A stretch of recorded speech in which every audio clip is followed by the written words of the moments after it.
سائنسی ترقی اب ایسی صورتحال کو پہنچ چکی ہے جو انسانیت کے لیے خطرناک ہوتی جا رہی ہے، کیونکہ اب سائنس سے جڑے لوگ رب کائنات کی قدرت کو ہاتھ میں لینے کی کوشش کر رہے ہیں۔ یاد رہے کہ کسی بھی ذی روح کی پیدائش قدرت خداوندی سے ہوتی ہے، لیکن سائنسدان اس قاعدے میں دخل اندازی کی کوشش کر رہے ہیں اور انسانوں اور جانوروں کے ملاپ سے نئے جاندار پیدا کرنے کی جسارت کر رہے ہیں۔ چائنا نے حال ہی میں ایک عورت اور بندر کے ملاپ سے ایک جاندار تخلیق کرنے کا دعویٰ کیا ہے۔ اس تخلیق کی حقیقت کیا ہے اور یہ منصوبہ انسانیت کو کتنے بڑے خطرات سے دوچار کر سکتا ہے، آج کی ویڈیو میں پوری تفصیل آپ کو بتائیں گے، لہٰذا ویڈیو کو آپ نے سکپ نہیں کرنا اور آخر تک لازمی دیکھنا ہے۔ اور درود پاک کی برکت والی دعا میں شامل ہونے کے لیے چینل کو سبسکرائب اور لائک کر کے اپنا نام کامنٹ سیکشن میں ضرور لکھیں تاکہ برکت والی دعا میں آپ بھی شامل ہو جائیں۔ پیارے دوستو، انسان اور جانوروں کے ڈی این اے کے ملاپ میں سائنسدان ایک عرصے سے مصروف ہیں۔ اس تحقیق میں انسانی جینز کو جانوروں میں اور جانوروں کے ڈی این اے کو انسانی جینز میں منتقل کیے جانے کا کام کیا جا رہا ہے۔ تاہم اس حوالے سے مختلف سائنسدانوں کی آراء مختلف ہیں، کیونکہ مختلف جانوروں کے خلیوں میں کروموسومز کی تعداد مختلف ہوتی ہے، جبکہ انسان کے ہر خلیے میں 46 کروموسومز ہوتے ہیں۔ اگر انسانی جین کو کسی دوسرے جانور سے ملایا جائے تو پیدا ہونے والی شے کم از کم انسان نہیں ہوگی۔ سائنسدانوں کے ایک حلقے کا خیال ہے کہ اس تحقیق پر کام سے پہلے عوام میں اس حوالے سے شعور کی شدید ضرورت ہے۔ دوستو، تاریخی اعتبار سے دیکھا جائے تو یہ کوشش صدیوں سے جاری ہے اور قدرت کو ہاتھ میں لینے کی خواہش دجالی طاقتیں اس عمل میں پیش رہی ہیں، اور قدرت کو ہاتھ میں لینے کی خواہش مند دجالی طاقتیں اس عمل میں پیش ہیں، ورنہ کوئی مسلمان اس قسم کے تجربات کا سوچ بھی نہیں سکتا۔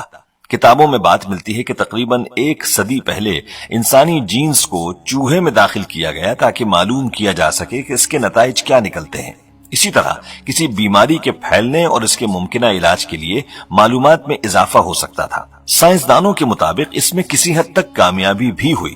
سائنسدانوں نے یہ کوشش بھی کی کہ انسانوں کے ڈی این اے کو کسی خاص عضو میں شامل کر کے اس کی نشو و نما کو دیکھا جائے، تاکہ اس طریقے پر کسی جانور کے جسم میں انسانی عضو پیدا کر کے بعد میں ضرورت پڑنے پر انسان میں منتقل کیا جا سکے۔ لیکن دجال کے پیروکاروں کو اس حوالے سے کوئی کامیابی حاصل نہیں ہو سکی، اور دوستو یہ بات انسانی عقل سے بعید بھی ہے کہ بھلا ایک جانور کس طرح انسانی اعضاء اگا سکتا ہے۔ پیارے دوستو، اس قسم کے مکروہ تجربات زیادہ تر چین اور امریکہ میں کیے جاتے ہیں۔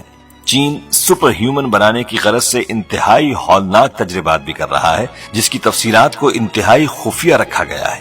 یاد رہے کہ چائنا نے سپر آرمی تیار کرنے کا دعویٰ بھی کیا ہے، اور کئی موقعوں پر چینی حکام نے یہ بھی کہا کہ چائنا نے سپر آرمی تیار کر لی ہے جو عام انسانوں کے مقابلے میں کئی گنا زیادہ طاقتور ہے۔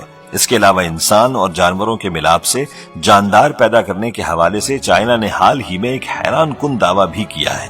اس دعوے کے مطابق چینی بائیو انجینئرز انسانوں اور بندر کے ملاپ سے ایک مخلوط نسل تیار کرنے میں کامیاب ہو چکے ہیں۔